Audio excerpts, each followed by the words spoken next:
हमारे खुदावंद यीशु की अंजील मुकद्दस लूका के मुताबिक उसका 6 बाब 27 से 38 आयत तक। एक दिन यीशु ने अपने शागिर्दों से कहा, और मैं तुम सामईन से भी कहता हूँ कि अपने दुश्मनों से मोहब्बत रखो, अपने कीनावरों का भला करो, अपने ताइनों के लिए बरकत चाहो, अपने मुफ्तरियों के लिए दुआ करो। जो तेरे गाल पर तमाचा मारे दूसरा भी उसकी तरफ फेर दे, और जो कोई तेरा चोगा छीन ले उसे कुर्ता देने से भी मना न कर। जो कोई तुझसे कुछ मांगे उसे दे, और उससे जो तेरा माल ले फिर मत मांग।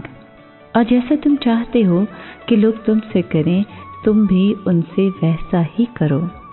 और अगर तुम अपने प्यार करने वालों से प्यार करो तो तुम्हारा क्या एहसान है, क्योंकि गुनहगार भी अपने प्यार करने वालों को प्यार करते हैं। और अगर तुम उनका भला करो जो तुम्हारा भला करें तो तुम्हारा क्या एहसान है, क्योंकि गुनहगार भी यही करते हैं। और अगर तुम उनको कर्ज दो जिनसे वसूल होने की उम्मीद है तो तुम्हारा क्या एहसान है, क्योंकि गुनहगार भी गुनहगारों को कर्ज देते हैं ताकि उनसे पूरा वसूल करें। बल्कि अपने दुश्मनों को प्यार करो और भला करो, और वसूल होने की उम्मीद ना रख के कर्ज दो तो तुम्हारा अजर बड़ा होगा और तुम हक ताला के फर्जंद होगे, क्योंकि वो नाशुकरों और शरीरों पर भी मेहरबान है।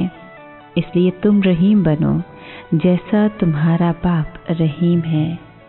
ऐब ना लगाओ तो तुम पर भी ऐब ना लगाया जाएगा।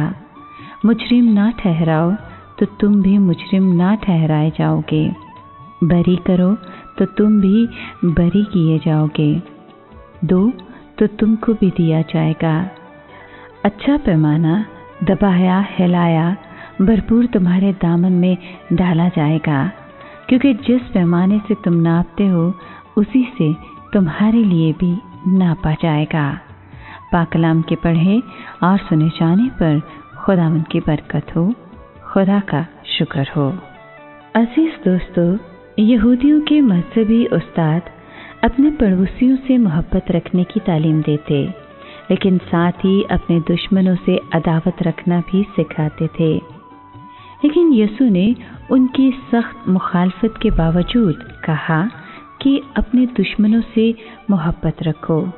किसी मजहब या दीनी रहनुमा ने इतने आला और अरफा ख्यालात का इजहार नहीं किया और ना ही कर सकता था, माँ सिवाय ये कि वो यीशु की पैरवी करे। पुराने अहदनामा मेहरबानी और रहम का हुक्म देता है, लेकिन दुश्मनों पर फतह हासिल करने और बदला लेने की भी इजाज़त देता है। मगर यीशु ने सिखाया कि सब लोग जिन्हें हमारी ज़रूरत है हमारे पड़ोसी हैं। हमारी मोहब्बत आलमगीर हो, हमारी मोहब्बत मुआवजे के लिए ना हो। इसमें कोई कौमी, नस्ली, रंग या रुतबे का इम्तियाज़ ना हो। हमें किसी किस्म की ज़ात पात को नहीं मानना चाहिए।